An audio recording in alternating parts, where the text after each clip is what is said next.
Hello friends, welcome back to my YouTube channel. कैसे आप सभी लोग? आई होप आप लोग बहुत ही अच्छे होंगे।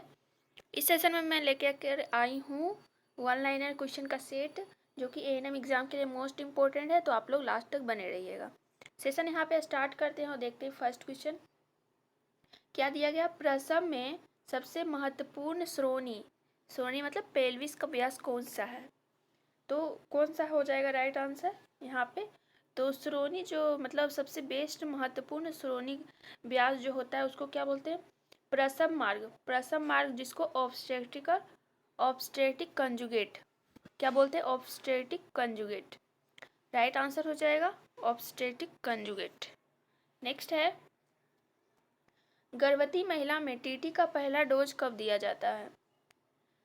तो टीटी का जो पहला डोज दिया जाता है वो फर्स्ट ट्राइमेस्टर के बाद यानी कब देते? 3 माह के बाद, यानी सेकेंड ट्राइमेस्टर के स्टार्टिंग से ही 16वें वीक में देते हैं, यानी सेकेंड ट्राइमेस्टर हो जाएगा यहाँ पे। सेकेंड ट्राइमेस्टर के स्टार्टिंग में ही देते हैं और फर्स्ट ट्राइमेस्टर के बाद देते हैं। ओके, नेक्स्ट हम लोग देखते हैं आयरन फॉलिक एसिड टैबलेट गर्भवती महिला को कब से दी जाती है? तो ये भी जो है ये भी सेकेंड ट्राइमेस्टर में ही देते हैं, 14 से 16 वीक मैक्सिमम हम लोग मांग यहाँ पे लगभग 14 से 16 वीक मान के चलेंगे। ओके, नेक्स्ट हम लोग देखते हैं WHO के अनुसार नवजात शिशु का स्तनपान कब कराना चाहिए? तो जन्म से 1 घंटे के भीतर और जितना जल्दी हो सके। आगे है गर्भावस्था में उच्च रक्तचाप PIH मतलब प्रेगनेंसी इंड्यूस्ड हाइपरटेंशन की जांच किससे की जाती है? तो ब्लड प्रेशर की माप से। ORS का पूर्ण नाम क्या है? Oral rehydration solution. DPT vaccine किस आयु में दी जाती है? DPT वैक्सीन जो है वो किस आयु में दी जाती है? तो ये 6 सप्ताह, 10 सप्ताह और 14 सप्ताह में। नेक्स्ट है यहाँ पे BCG वैक्सीन किस रोग से बचाती है? तो ये tuberculosis right answer TB. Next है यहाँ पे नवजात शिशु का सामान्य वजन कितना होना चाहिए? तो यहाँ पे 2.5 kg या फिर 2.5 से 3 kg के बीच नॉर्मल वेट माना जाता है। आंगनवाड़ी केंद्र किस योजना के अंतर्गत आता है? तो ये ICDS एकीकृत बाल विकास सेवा। अगला है आशा कार्यकर्ता की नियुक्ति कितनी जनसंख्या पर होती है?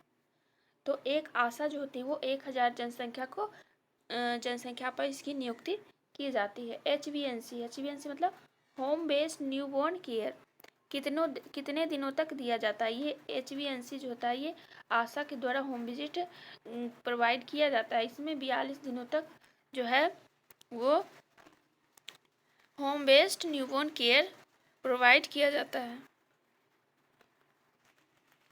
आगे है नवजात शिशु में हाइपोथर्मिया से बचाव के लिए सबसे महत्वपूर्ण तकनीक कौन सी है? तो KMC मतलब कंगारू मदर केयर हो जाएगा यहाँ पे राइट आंसर। प्रसव उत्तर रक्तस्राव PPH की रोकथाम के लिए पहली दवा कौन सी है? तो PPH की रोकथाम के लिए ऑक्सीटोसिन। कौन सी दवा होती है? ऑक्सीटोसिन। ओके, अगला हम लोग देखते हैं गर्भवती महिला में एनीमिया की पहचान किस टेस्ट से की जाती है? तो एनीमिया का पता हीमोग्लोबिन टेस्ट से करते हैं। अपगार स्कोर कितने पैरामीटर पर आधारित होते हैं? तो 5 पैरामीटर, जैसे ए से क्या हो जाता है? अपीयरेंस, बी से पल्स, जी से ग्रीमेसेस, ए से एक्टिविटी और आर से रेस्पायरेशन। तो यहाँ पर टोटल कितने पैरामीटर हो गए? 5 पैरामीटर। स्तनपान कराने का सर्वोत्तम समय क्या है? तो जन्म से 1 घंटे के भीतर। JSY जननी सुरक्षा योजना कब शुरू की गई थी? तो ये 12 अप्रैल 2005 में शुरू किया गया था। अगला है नवजात शिशु का पहला टीका कौन सा होता है? तो ये कौन सा होता है? BCG। नेक्स्ट है गर्भपात एबॉर्शन एक्ट किसके अंतर्गत आता है? तो ये MTP एक्ट 1971 में जो है MTP एक्ट लागू किया गया था। अगला है ICDS कार्यक्रम किस मंत्रालय के अंतर्गत आता है? तो महिला एवं बाल विकास मंत्रालय। कुपोषण मुक्त भारत कब शुरू हुआ? 2018 में। राष्ट्रीय ग्रामीण स्वास्थ्य मिशन कब शुरू हुआ था? तो 2005 में। याद रखना, इंपॉर्टेंट डेट्स है सभी। अगला है, पोषण अभियान किस वर्ष लॉन्च हुआ? 2018 में। प्रधानमंत्री मातृत्व वंदन योजना के तहत कितनी राशि दी जाती है? तो इसमें जो है 5,000 दिया जाता है। कितना दिया जाता है? 5,000। आयुष्मान भारत योजना कब शुरू हुआ? 2018 में। मिशन इंद्रधनुष का लक्ष्य क्या है? पूर्ण टीकाकरण करना। भारत सरकार का टीबी उन्मूलन लक्ष्य किस वर्ष तक है? टीबी उन्मूलन का लक्ष्य रखा गया था, ये किस वर्ष तक है? 2025 तक। एनपीसीडीएस कार्यक्रम किससे संबंधित है? तो एनपीसीडीएस कार्यक्रम जो था गैर संचारी रोग, मतलब नॉन कम्युनिकेबल डिजीज, जिसमें क्या आ जाता है? डायबिटीज आ जाता है, हाइपरटेंशन, कैंसर। आगे है, माँ कार्यक्रम किससे जुड़ा हुआ है? माँ और शिशु के स्तनपान प्रोत्साहन। यदि माँ का फुल फॉर्म पूछ लिया जाए तो क्या हो जाएगा? माँ का फुल फॉर्म क्या हो जाएगा? तो मदर एब्सोल्यूट अफेक्शन। क्या हो जाएगा? Mother absolute affection. रक्त का थक्का जमाने में कौन सा विटामिन आवश्यक है? तो विटामिन के। रतौंधी किस विटामिन की कमी से होता है? Night blindness, vitamin A. Malaria किस परजीवी से होता है? तो प्लाज्मोडियम से होता है।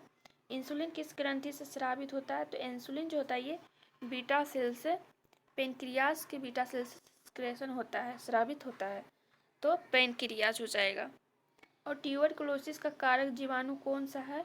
तो Mycobacterium tuberculosis. Mycobacterium tuberculosis. Malaria का वेक्टर कौन है? तो फीमेल एनोफिलीज मच्छर।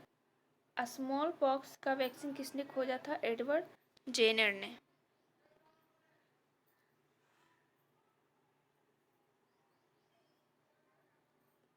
पोलियो का कारक जीव क्या है? Polio virus.